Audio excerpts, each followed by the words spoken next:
Hello everyone, and welcome back to Deep Chronicles World. Before you cozy up and drift off into dreamland, why not drop a comment below and share where in the world you're tuning in from? And hey, if you're enjoying these stories as much as I love sharing them, don't forget to hit that like button and subscribe. Now, let's get comfy, relax, and dive into tonight's tale. Ready? Let's begin in 1984 in one of the American prisons. The guard responsible for the outer gate received a call from the prison supervisor. The supervisor informed him that there was a bomb in building number 1 and ordered him to open the prison gates, take a van, and bring it to the building immediately. This prison was surrounded by a fence, and the entrance consisted of 2 gates facing each other. Prison regulations prohibited both gates from being opened simultaneously. However, in an emergency involving a bomb in the building, contrary to the rules, the gatekeeper opened both gates at once. Subsequently, a van entered the prison, and upon reaching the building with the supposed bomb, a bomb squad emerged, clad in their heavy gear. One of them was spraying a fire extinguisher as if to cool the bomb to prevent it from exploding. Bomb squad placed the bomb in the van and quickly exited through the open gates. The guards watched this scene, believing they had averted disaster. But what they didn't know was that this was only the beginning of the calamity, because the bomb squad, consisting of 6 individuals who had just left through the open prison gate, were, in fact, inmates condemned prisoners. All of them murderers, some even serial killers. Now, we have 6 dangerous murderers who have escaped from prison and are willing to do anything to maintain their newfound freedom. I don't need to tell you that the subsequent events were insane. To begin with, how did they manage to pull off such an elaborate hoax? Where did the bomb come from, and how did they escape their cells? Where did they get the guards' uniforms? If you want answers, stay tuned. The story begins with Peace or Story takes place in the state of Virginia, USA, specifically at the Mecklenburg Correctional Facility. Known for its high security measures, it was a special section where death row inmates were held, called Section C, located in Building 1. This is the section and building from which the condemned inmates escaped. The escape occurred on May 31st, 1984 at 11 p.m. Naturally, as soon as the operation was uncovered, general alert was triggered across all security agencies, police, the FBI, and even the governor's office. Everyone was awake. This was the first time in American history that death row inmates had escaped from prison 6 murderers on the loose. There was no room for delay or leniency. They had to be captured immediately. The search began right after the escape was discovered. Helicopters filled the skies. Cars scoured the streets. Officers and dogs were deployed, and a gradual sweep of the area surrounding the prison commenced, spanning several kilometers. The military and National Guard were also alerted. The FBI in Virginia immediately sent their best investigators to handle the case. All officials were concerned about public safety. If any civilian encountered these fugitives, a disaster could ensue. These were murderers, sentenced to death, capable of killing anyone effortlessly, whether out of necessity or mere amusement. They had nothing to lose, no conscience, no fear of punishment, as they were already condemned to death.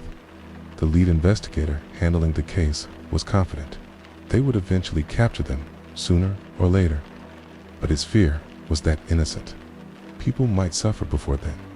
Naturally, search units were actively working. Police across the state were involved in the operation. Roadblocks and checkpoints were set up, and the search perimeter expanded as more time passed, increasing the likelihood that the inmates had traveled further, especially since they were in a vehicle. They could have gone in any direction, east, west, north, south. No one knew. Investigators desperately needed any clue that could lead them to their whereabouts. First, they went to Section C, from which the inmates had escaped. The section was in complete disarray. As mentioned earlier, when the escape was initially discovered. They found the guards restrained and imprisoned in this section. The investigators entered the cells where the inmates had been housed and searched thoroughly, but found no evidence or clues indicating where the inmates might have gone. However, they did find knives and sharp tools the inmates had crafted within the prison and cleverly hidden. For instance, they found a knife embedded in the leg of one of the tables. Realizing that the escaped inmates were armed, albeit only with makeshift weapons like knives, heightened their danger level. After completing their search of the cells, the investigators turned to interrogate the guards of Section C, whom they found bound. Their first question was whether the guards had any information about where the inmates might have headed after escaping. Perhaps they overheard conversations among them or caught a word here or there. However, the guards denied hearing any specific plans or destinations discussed by the inmates while they were detained. They claimed the inmates never mentioned where they intended to go. Suspicions among the investigators began to shift towards the guards themselves. Perhaps one of them had aided the inmates, because the building or section from which the inmates escaped was supposed to be secure with robust security measures.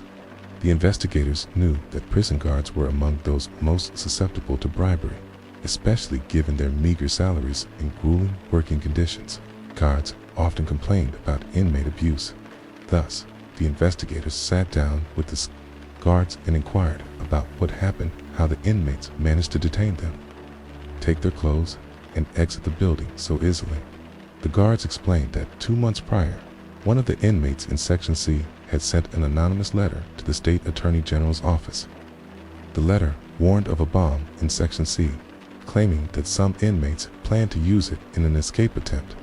The letter was anonymous, and the sender's identity was unknown. It ultimately led the prison warden to order a group of supervisors and guards to conduct searches in Section C. They entered cell by cell, removing inmates and inspecting their belongings, even using sniffer dogs, but found no trace of a bomb or materials that could be used to make one.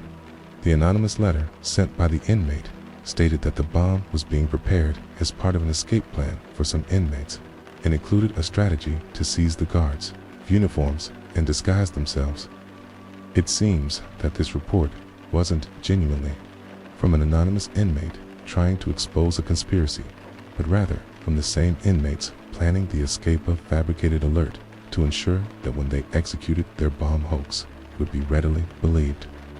The guards now realized that some of them, or at least one, were complicit in the operation and had assisted the inmates. They began questioning each guard individually about the events leading up to the inmates' escape. Through witness statements and testimonies, the investigators started piecing together how the inmates managed their breakout.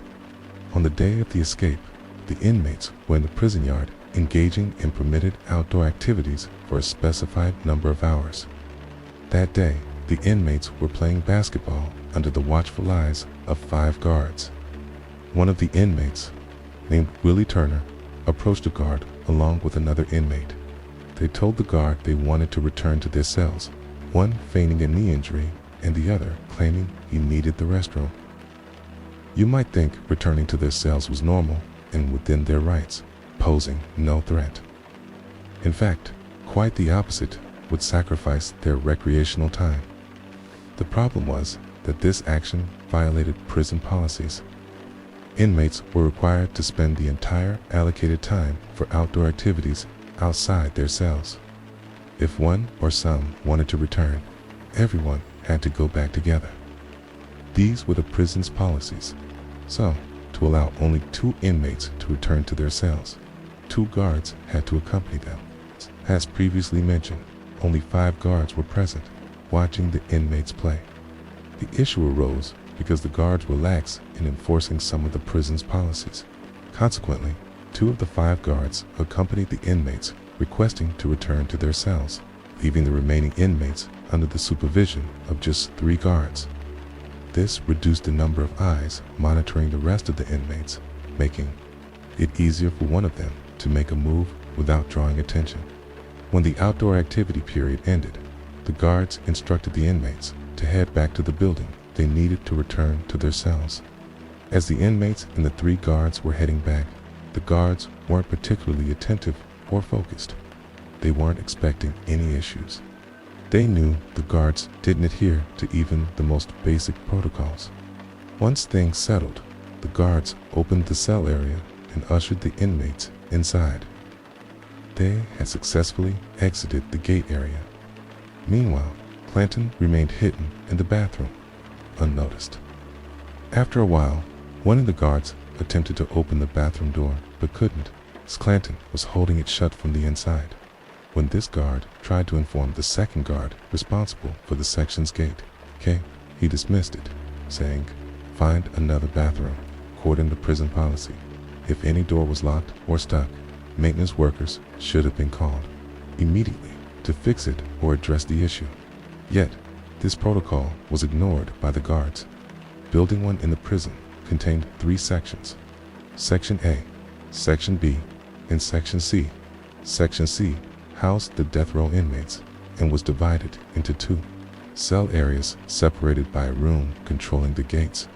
Inside this room was the guard responsible for operating the gates. According to this guard, the inmate's escape plan began when one of them tapped on the window to get his attention. This inmate had a book and, according to the guard, wanted to give it to another inmate in the second cell area of Section C. Thus, the inmate communicated with the guard via the phone, connecting the cell area to the gate control room. He said he wanted to give the book to James Briley, one of the murderous brothers we discussed earlier. The gate guard replied, "All right, I'll give him the book." So, he exited the control room, leaving the door slightly ajar. Habit of this particular gate guard. The inmates noticed this habit and decided to exploit it in their plan. Meanwhile, inside the cell area, the inmates were preparing themselves for the escape. One of the inmates, Willie Turner, was skilled in crafting handmade items. He could fashion knives and sharp weapons from scratch, using metal from bathrooms or door edges, sharpening them with stones. He had countless methods to create these knives and clever ways to hide them in books, cables, and places difficult for guards to discover. Investigators believe he was the mastermind behind the entire operation because he was the most intelligent among them. However, keep in mind that Willie Turner is different from Willie Jones, whom I mentioned earlier as one of the 6 escapees. In reality, Willie Turner did not escape, despite being the primary orchestrator of the entire plan. We will discuss this point further later. Willie Turner distributed the weapons and knives he made among his accomplices and instructed them to prepare for the plan, which would commence shortly. The plan began with the book.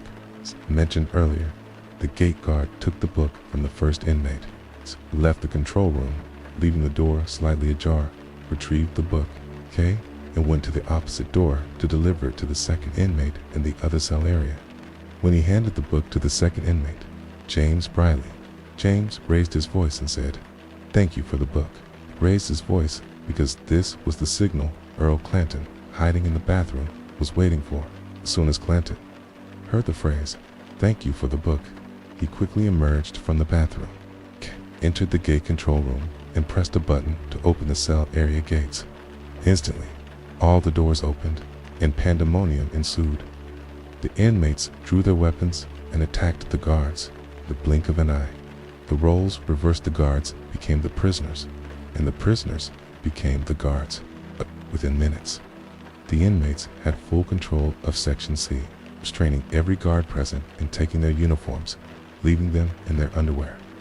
They confiscated their batons, wallets, and money now that the inmates controlled Section C and isolated it from the rest of the prisons, buildings, and sections. The next step was to capture a high-ranking officer. The guards they currently held were powerless to issue orders, such as opening the main gate or similar commands. They needed a high-ranking officer to execute these tasks. So, they forced one of the guards to contact one of the prison supervisors. This supervisor held the rank of lieutenant. Under threat, they compelled the guard to inform the lieutenant of an emergency in Section C, claiming one of the inmates had suffered a severe injury due to a fight with another inmate. The guard requested the lieutenant to come and assess the situation personally. However, the lieutenant was in another building far from Section C and couldn't arrive quickly. Instead, he sent the duty officer, who held a lower rank than the lieutenant. When the officer entered Section C, he saw the guard in the gate control room and asked to be let in. Unbeknownst to the officer, this wasn't a guard, but one of the inmates disguised in a guard's uniform, pretending to be the gatekeeper. The officer was surprised when the inmates ambushed him, restraining him without any chance to resist or contact anyone outside. Using this same method, the inmates continued luring guards and officers of various ranks into Section C. Whenever a guard or officer arrived, they captured him, took his uniform, and imprisoned him with the others. Not only officers were captured even, the nurse supervising their section was taken. She was naturally terrified and eventually locked in a cell. Later, one of the criminals, Clanton, entered her cell, intending to assault her. The nurse began screaming for help, and the restrained guards heard her cries, fueling their anger and boiling blood in the cell. Leno Briley joined Clanton in assaulting the nurse, but soon another inmate entered the cell and began reprimanding them for their actions. Then Willie Turner, the mastermind, entered and said, "Is this what you intend to do now, in the middle of our operation? Do you have no brains?" The criminals stopped what they were attempting and left the nurse alone. Naturally, the nurse recounted these events during the investigators' interrogation of the guards, helping them reconstruct the sequence of events mentally. However, the criminals were still at large, leaving no trace up to this point. 2 hours had passed since the escape, and the police knew that the longer time elapsed, the harder it would become to locate them. They continuously expanded the search radius every half hour, with all resources and personnel from various law enforcement agencies in the state actively participating in the search. Yet, all efforts proved futile. There was no sign of the criminals.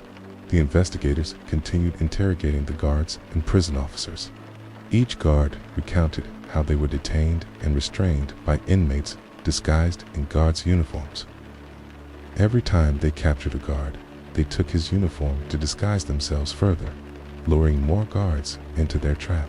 According to the guards' testimonies, James Briley, one of the brothers, wanted to kill some guards, fearing the difficulty of subduing them. However, Willie Turner, the operations mastermind, convinced him to abandon the idea, arguing that additional murders would only complicate matters further. Now, let's return to the lieutenant supervising the prison, the same one contacted initially, but who sent the duty officer instead. The lieutenant tried to reach the guards in Section C to check on the situation, but he received no response. Number 1 answered the phone, and even the officer he sent to assess the situation didn't return to inform him of what happened. Perplexed, the lieutenant decided to visit Section C personally to investigate. Upon entering the section through the stairwell door, he had keys to all doors. Being the supervisor, he found the place in complete disarray. After entering, the door automatically locked behind him. Suddenly, as he surveyed the area, the inmates, still disguised as guards, ambushed and restrained him, detaining him with the others. Now that they had a high-ranking officer, a lieutenant, facilitating all operations, Kay decided to initiate their escape from the prison. The first thing they did was lock the guards in the janitor's room located in Section C and close the door on them. The only person they took with them was the lieutenant. They were still in Section C, which was located in Building 1. They controlled the gate control room that operated Section C's doors. There was another control room at the main entrance of Building 1, governing the building's main gate. This room was manned by a guard on duty and secured with doors from all sides. The inmates couldn't access it unless the guard opened the doors for them. To get the guard to open the doors, they forced the lieutenant to contact her and claim another guard would relieve her. Naturally, as soon as she heard the voice, she recognized it as the lieutenant's without a doubt. Although the request was unusually guard coming to replace her mid-shift, she didn't suspect anything since her direct superior was issuing the order. Why would she question it? Clanton and Derek Peterson then approached the gate control room at the building entrance. When the guard saw them, she opened the door immediately, unaware they were inmates disguised as guards. How could she know, especially since her boss had just informed her that a guard would take her place? Entered, seized the guard, restrained her, and thus gained control of all the building's doors. However, a significant obstacle remained the main external gate, consisting of two gates that shouldn't open simultaneously. With the lieutenant in their possession, they could issue any command. They made the lieutenant contact the external gate guard, informing him of a bomb in Section C and ordering him to open both gates and drive a prison van inside. As discussed earlier in the introduction, the guard believed the story, likely influenced by the anonymous letter warning of a bomb in Section C sent 2 months prior. We discussed that letter and the search campaigns conducted by the guards based on it. Thus, the scenario became more believable, and as we mentioned, the inmates likely wrote that letter themselves to plant the idea in the guards' minds for the escape operation. The gate guard followed the lieutenant's order, opened both gates, and drove a prison van inside, heading to Building 1. Meanwhile, one of the inmates grabbed a small TV from one of their cells. The plan was to cover it with a blanket and pretend it was a bomb. We must clarify that not all inmates participating in the operation were escaping. Some had to stay behind in the control rooms to operate the doors. Moreover, not all wanted to escape but were eager to participate in the operation. Life in prison was monotonous, and any change was welcome. Even Willie Turner, considered the mastermind, didn't escape with them. Apparently, he had an appeal pending for his death sentence and wanted to await the outcome. Thus, he chose to stay in prison so as not to forfeit his appeal. However, given his involvement in the escape and aiding his accomplices, with many witnesses to these acts, it's likely his appeal wouldn't succeed. Honestly, I'm unsure what he was thinking. Those who escaped were 6 individuals, the 6 we discussed earlier. Before leaving Building 1, they stormed a room containing riot gear equipment designated for guards. They took some helmets, shields, and a stretcher intended for injured personnel, placing the TV on it and covering it with a blanket to simulate a bomb. Once they donned the heavy helmets and gear, their identities were further concealed. Any guard seeing them outside would assume they were a special unit. Thus, the main gate guard brought the van and parked it at the entrance of Building 1. Naturally, the guard was unaware of what was truly happening inside. He knew was that there was a bomb inside the building. Suddenly, the inmates emerged in disguise, shouting at the guard to flee because they had a live and dangerous bomb that could explode at any moment. One of them even sprayed a fire extinguisher. The poor guard believed them, assuming they were a specialized bomb squad, and fled immediately. The inmates then quickly boarded the van and, with ease, drove out through the open prison gates.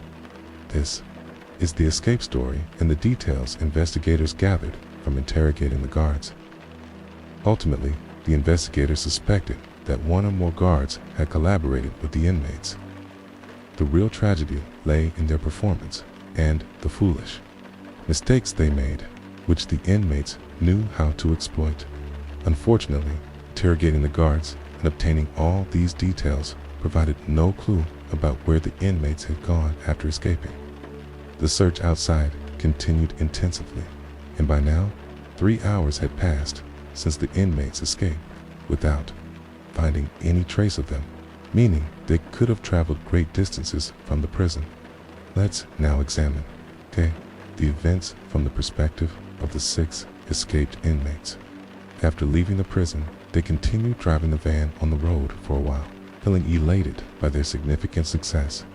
This euphoria apparently made them forget they were driving a prison van bearing the facility's logo and name.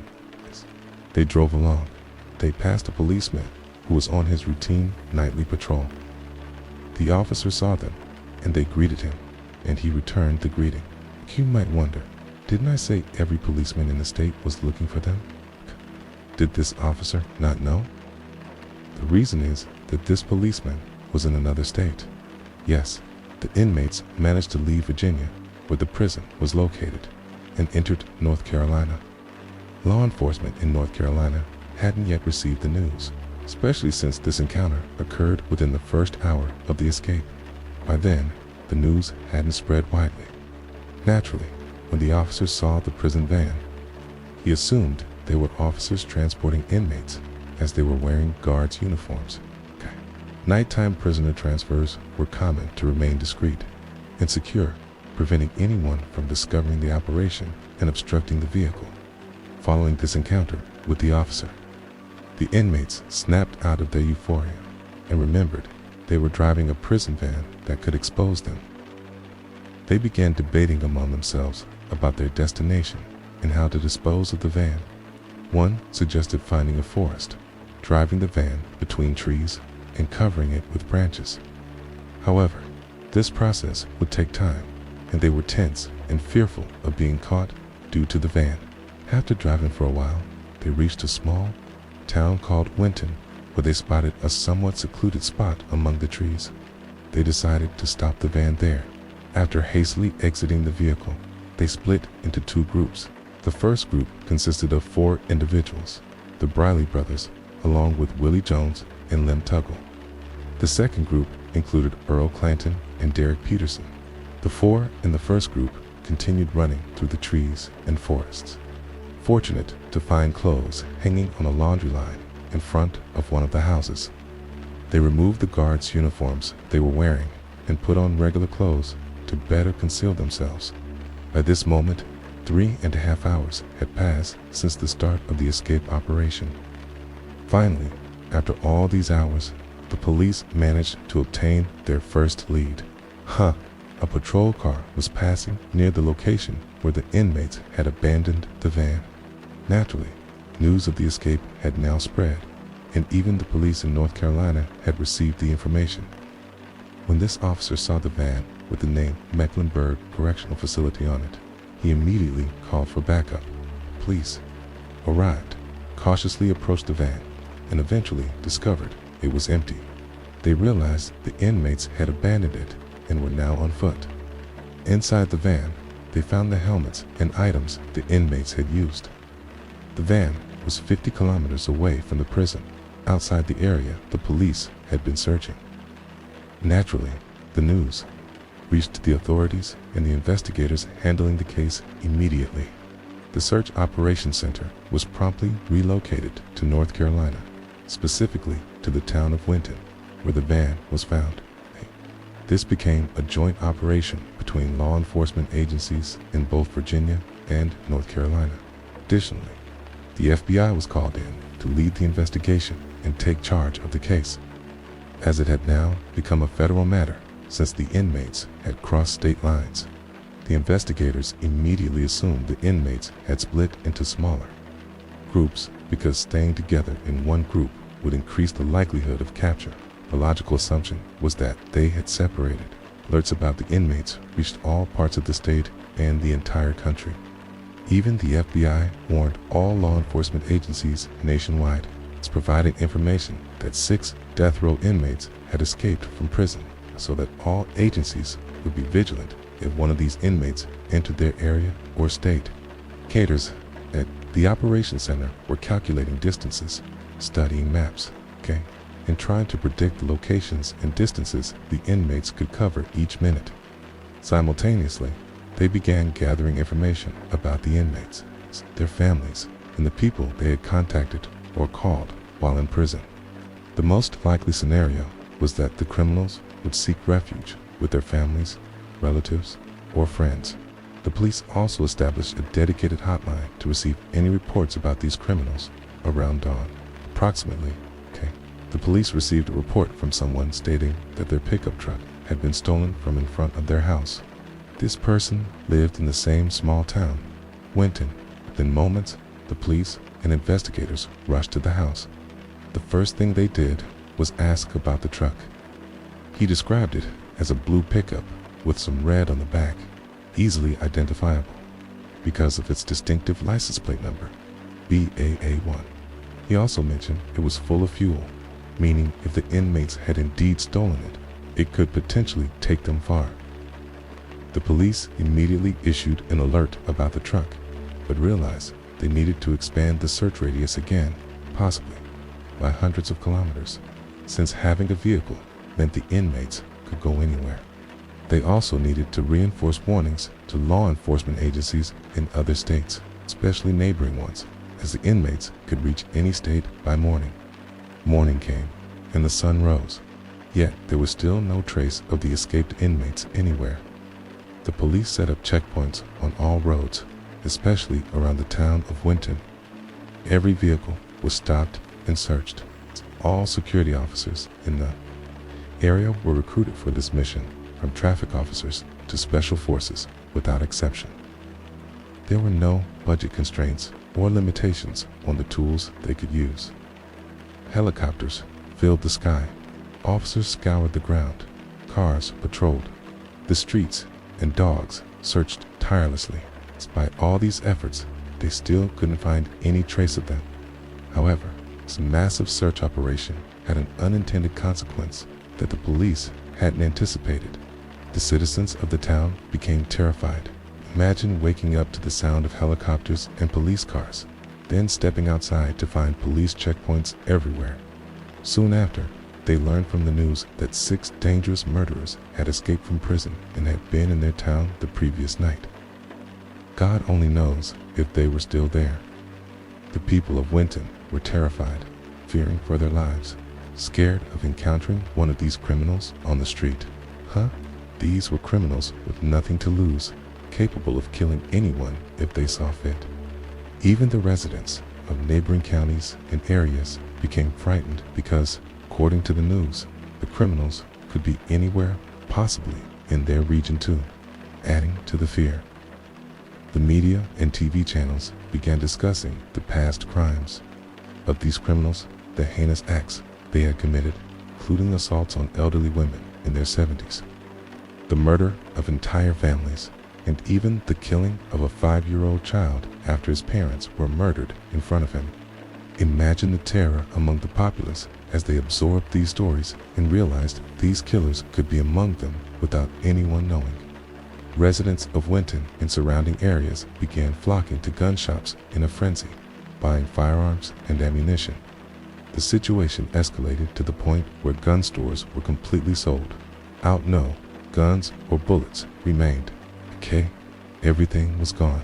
There was a lot of tension and fear. I remember people talking about having their guns ready, saying they would shoot anyone who stepped onto their property. Some merchants in the small town apparently got cleaned out of guns. There was no ammunition left. The additional problem was that people were afraid even of the police officers and law enforcement. Why? Because they knew the criminals were disguised as guards. How could they be sure the officer in front of them wasn't one of these criminals? When the police sometimes knocked on doors to ask questions or conduct investigations, they faced significant difficulties. People refused to cooperate or even open their doors. Many fortified themselves inside their homes, locking doors and refusing to open them for anyone. Many didn't sleep for several nights or took turns staying awake within their families, ensuring someone was always alert and armed. Naturally, the police tried to assist the people, especially women and the elderly who needed groceries or essentials, but were too scared to go out themselves and had no one to fetch items for them. The police helped by bringing them supplies from stores or supermarkets themselves. Generally, the townsfolk in surrounding areas were terrified, and this reflected in the calls reaching the police. They received a tremendous number of calls and reports, despite the large number of forces participating in the operation. However, they couldn't keep up with all the reports. Every minute, they received a call from someone claiming to have seen one of the criminals somewhere, asterisk finally, on the same day, June 1st, 1984. At exactly 5 p.m., Merle Clanton and Derek Peterson were casually walking through the town's streets in broad daylight. At 5 p.m., I'm not sure if they lost their minds or were trying to act smart by walking confidently, as if walking boldly through the street would prevent anyone from suspecting them. Naturally, they had discarded the guards' uniforms and changed in 2 different clothes, though one of them, Clanton, still wore the guard's jacket, but had removed its logos and insignias. I guess he liked the jacket style and decided to keep it. The two entered a laundromat. They have such laundromats in America where machines operate with coins. You insert coins into the washer to use it. These two weren't entering the laundromat to wash clothes. They were looking for a somewhat hidden place to eat. They had purchased food from a grocery store and were starving. They searched for any nearby place to eat and found only this laundromat, deeming it a suitable, somewhat concealed spot. Unfortunately for them, at that very moment, one of the security patrols was passing by the laundromat. This wasn't an ordinary police patrol, but belonged to the leader of the prison's emergency team. The leader was highly familiar with the prison guards' uniforms. As soon as he glanced to the laundromat, he immediately noticed the jacket Clanton was wearing. Though it lacked the usual logos and insignias of a guard's uniform, he instantly recognized it by its color and design. He turned the car toward the laundromat, and he and his assistant drew their weapons, entered, and found Clanton and his companion Peterson sitting and eating. He ordered them to raise their hands and face the wall, tip the period of freedom. Two had enjoyed outside lasted just 19 hours. They hadn't even completed a full day, so real footage shots capturing their arrest inside the laundromat. Notice how people and journalists gathered around the scene. While this should have been generally good news, it was also terrifying, especially for the townsfolk. Finding two of the criminals casually walking through the streets and entering shops made even those who weren't previously frightened become terrified. Suddenly, they realized the criminals could indeed be among them without anyone knowing. The investigators were particularly afraid of the Briley brothers because, as we mentioned, they were the most vicious among the group of criminals. Classified as serial killers, they had committed repeated murders and assaults without reason. In one instance, they killed a pregnant woman. In another, they assaulted and killed a 79-year-old woman and her husband. In yet another instance, they killed a 5-year-old child along with his family, among other brutal and violent crimes. Moreover, they showed no remorse whatsoever. Naturally, these two were at the top of the police and investigators' list. The search operations continued, and the police endured immense challenges with the overwhelming number of calls they were receiving. Despite the flood of reports, security forces tried as much as possible to verify as many as they could, especially those that seemed promising. They searched through forests, mud, swamps, lakes, and abandoned houses, leaving no stone unturned. Nevertheless, none of the reports yielded useful results in the end. Without these reports, the police's efforts persisted. On that night, at 11 p.m. in the city of Portsmouth, Virginia, approximately 300 miles away from Winton, where the prison van was found, a police patrol was on the road when they spotted two individuals attempting to steal a car.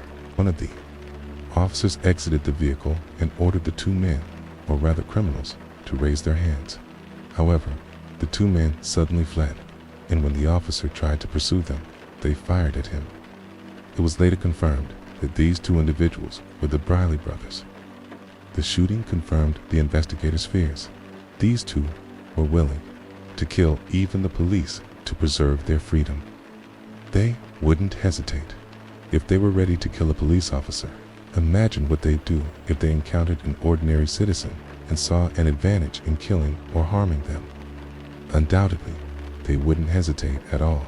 It was only a matter of time before they killed again if they remained at large.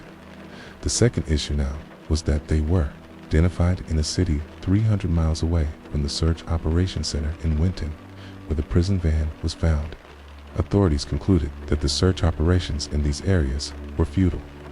The criminals had likely moved far away from these regions. Therefore, the investigators needed to find alternative methods to track them down. The first thought that came to mind was monitoring people connected to their families and relatives. The FBI reviewed the call records from the prison and examined the numbers and individuals the Briley brothers had contacted while incarcerated. However, they noticed that many of the numbers and names were random. Every time they checked a name or number, it turned out to be unrelated to the brothers, neither closely nor distantly. This indicated that the Briley brothers had provided false information about the numbers and people they contacted while in prison. They were deliberately concealing the identities and numbers of those they communicated with. So, the FBI obtained call records directly from the telecommunications company, which had the real numbers and names of the people the Briley brothers had contacted from prison. After reviewing the records, the investigators identified the true identities of these individuals. The person the Briley brothers contacted most frequently was their uncle.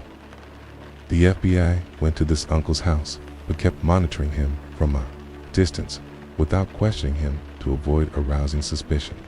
If they had alerted him, he might have warned the Briley brothers, allowing them to escape again. A permanent surveillance team was assigned to monitor this uncle and track all his movements. They knew the Briley brothers were unlikely to stay at his house, but might meet or communicate with him in some other way. The idea was to keep monitoring the uncle until the moment he contacted or met with them. They continued to observe and follow every move he made for several days. Let's return to this later and see what happened after this surveillance operation. But now, let's go back to the other inmates. During these days, when the FBI was monitoring the uncle, the police obtained a new lead related to the other criminals, Lim Tuggle and Willie Jones. These two took 8 days to reach the state of Vermont, which borders Canada. They were hiding there in one of the forests in Mant, with the goal of reaching Canada. They were staying in the woods, spending their nights there. However, they faced a problem. The pickup truck they had was low on fuel and needed refilling to continue their journey to Canada. This pickup truck, if you recall, was stolen on the first night after abandoning the prison van. It was taken from a resident of Winton. The owner of the truck had told the police it was blue with some red on the back and had a distinctive license plate number, BA-1. The following morning,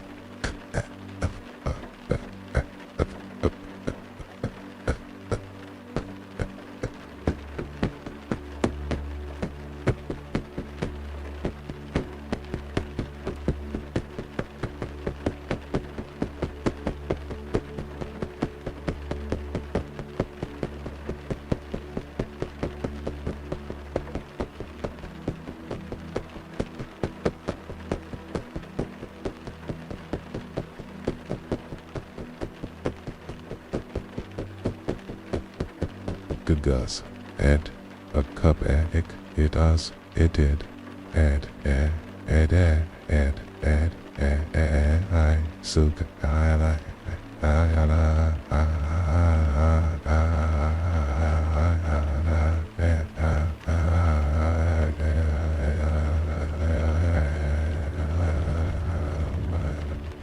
Lim Tuggle and Willie Jones. They said someone would pass by to pick them up and take them along. Lim Tuggle and Willie Jones took the pickup truck and headed toward the state of Vermont, which, as mentioned, borders Canada, with the intention of reaching it. However, they now needed fuel for the truck. Lim Tuggle left Willie Jones in the forest and drove the truck to the nearest town, specifically to a shop selling antiques and gifts. He entered the shop and began speaking with the female shopkeeper. Moments later, he pulled out a knife, threatened her, and demanded all the money she had. The shopkeeper, having no choice, complied with the threat and handed over the cash. Lim Tuggle then left the shop, ran to the truck, and drove off.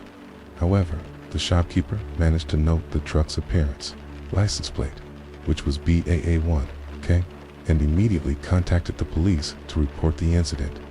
Lim Tuggle had taken about $80 from the shopkeeper. Not a large sum, but enough for fuel to continue their journey to Canada. His plan was to return to Willie Jones, who was waiting for him in the forest, and then proceed together to Canada. Unfortunately for him, the police response to the shopkeeper's call was faster than expected. Upon receiving the report, the police recognized the truck as stolen and suspected it might be linked to the prison escape operation that every officer in the country had heard about. The town where this incident occurred was small, with few people and limited roads. A policeman patrolling in an unmarked car spotted the reported truck passing by from the opposite direction. Immediately, he turned his vehicle around, activated the police lights, sounded the siren, and began the pursuit. Lim Tuggle, of course, did not stop and kept accelerating, trying to escape. However, the pursuing officer alerted other nearby officers about their location. Another patrol car, close to the area, quickly moved to intercept the fugitive. The second officer's plan was to create a roadblock as Lim Tuggle approached from one direction and the officer from the opposite. The latter positioned his car across the road, got out, and aimed his weapon at the oncoming vehicle. The police were acutely aware of the danger. It had been confirmed that this man was likely one of the condemned escapees from the Mecklenburg Correctional Facility. The situation was tense, especially since these officers were in a rural area, unaccustomed to high-speed chases and armed confrontations. Would this criminal stop when he saw the police car blocking the road and the officer pointing a gun at him? Or would he resist? The officer was fully focused. If the criminal refused to stop, he was prepared to shoot, aiming to incapacitate before the suspect could reach his vehicle.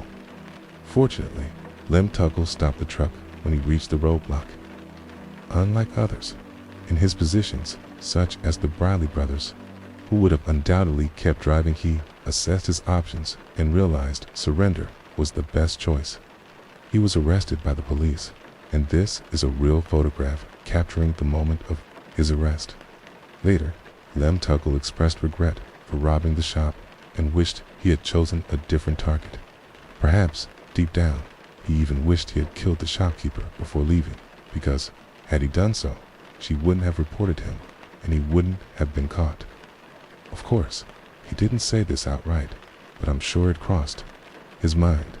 In the end, this was a condemned man who had already murdered 2 elderly women. Someone like him surely wouldn't hesitate to kill again. The next day, the police managed to arrest his companion, Willie Jones, who had been waiting for him in the forest. However, the way they apprehended him was strange and unexpected. You might assume that Lim Tuggle had informed on him, but that wasn't the case. Instead, Willie Jones turned himself in. That day, he called the emergency hotline and told the operator his name was Willie Jones, a condemned prisoner who had escaped from prison. He said he was exhausted and wanted to surrender. The operator, naturally surprised, asked for his location. Willie provided a description of where he was, though he didn't know the exact address. Based on his description, the operator determined his location and assured him that a patrol car would be sent to pick him up. Willie replied that he would stand by the side of the road, clearly visible, true to his word. When the patrol car arrived at the described location, they found Willie Jones standing by the roadside, waving at them. It was a surreal scene. Imagine a condemned prisoner who had escaped from jail now voluntarily surrendering. Willie Jones told the police he was unarmed, but they approached him cautiously nonetheless. Eventually, he was arrested when the investigators questioned him about why he surrendered. Willie explained that he had been wandering alone in the forest, waiting for Lim Tuggle. After an entire day passed without his partner returning, he assumed something had happened to him or that he had fled to Canada alone.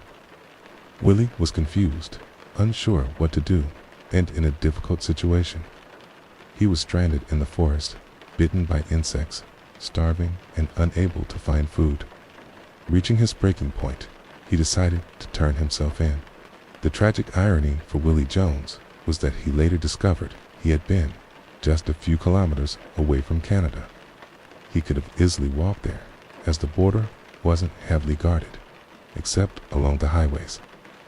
There were countless places he could have crossed into Canada and started a new life, especially in the 1980s when everything was paper-based and computer systems weren't widespread. But alas, he didn't know where to go, and by the time he surrendered, it was too late. At this point, 4 of the 6 escaped prisoners had been captured, but unfortunately, the 2 most dangerous ones, the Briley brothers, were still at large. Investigators interrogated Lem Tuggle about their whereabouts. He admitted that they had been together on the first day and stolen the pickup truck together, but they had separated the next morning.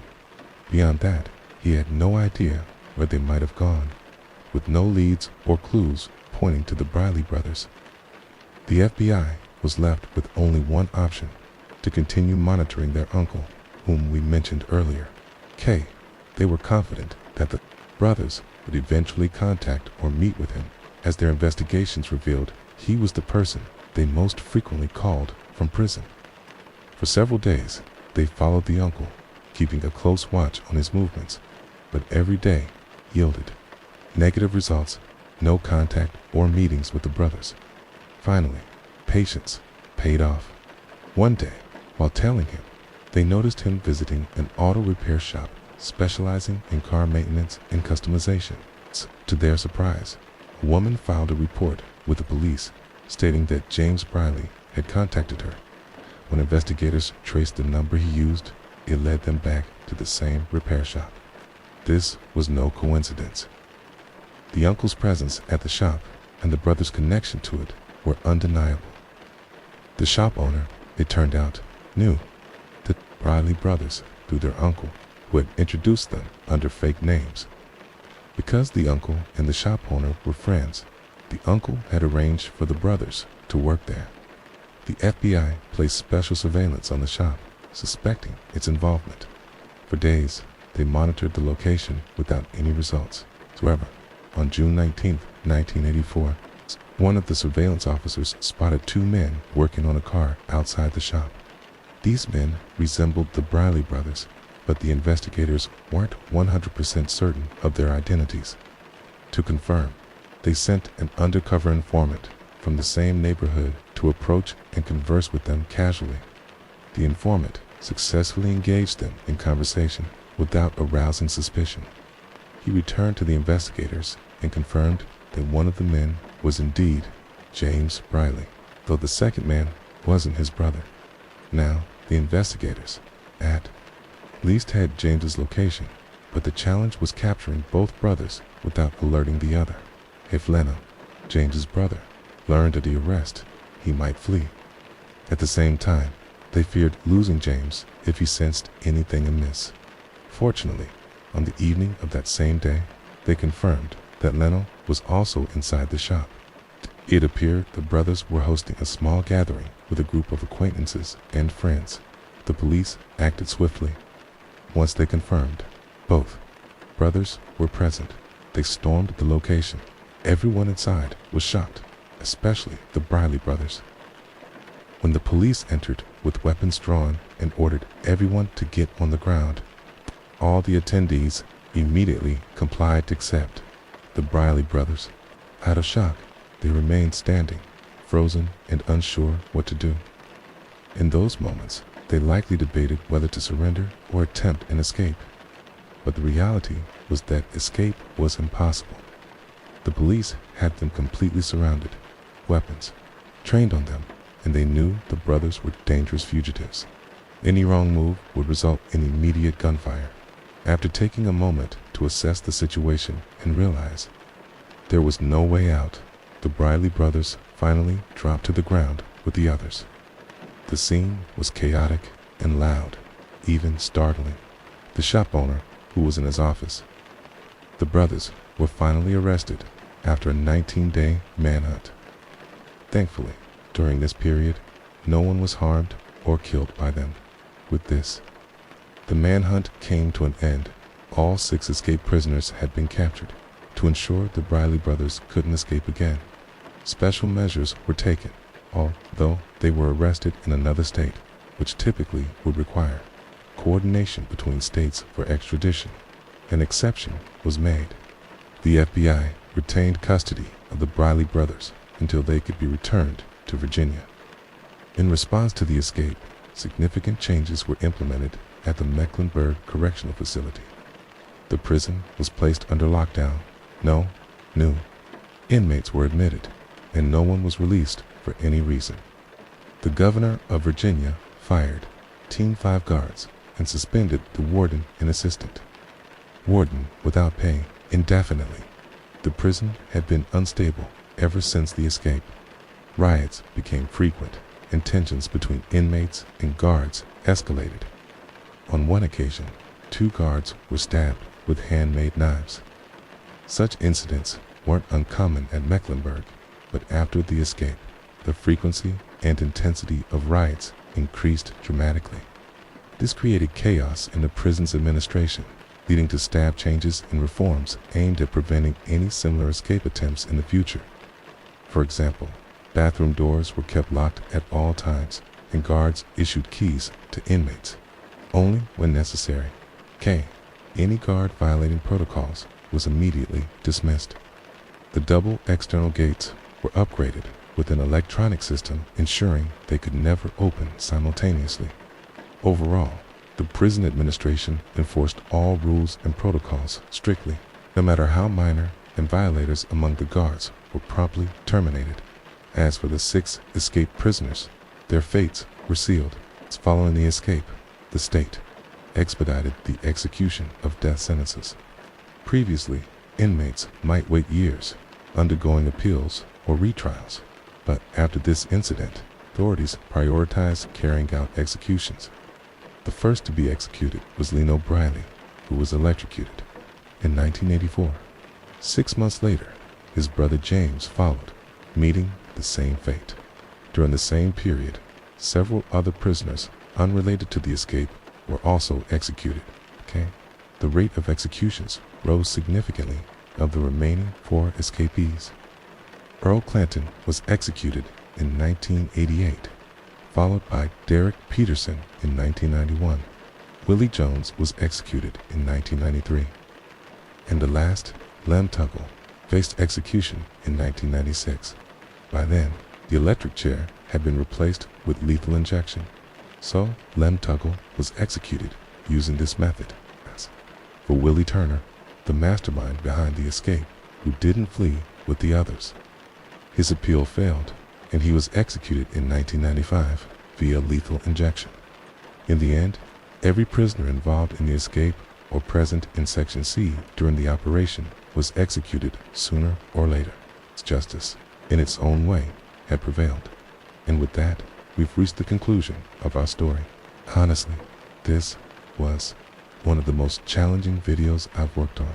Preparing for it took a long time, and filming stretched over many hours, turning night into day. If I told you about all the mishaps during filming, you wouldn't believe MIT was one of the worst recording sessions I've experienced. First, my camera was connected to electricity, and midway through filming, the power went out. The camera shut off while recording, corrupting some files, and I had to redo parts of the video. To avoid further issues, I switched to battery power, but forgot to press the record button, talking for several minutes without realizing the camera wasn't capturing anything. Thankfully, I noticed and resumed recording, and the rest of the session went smoothly. See you tomorrow.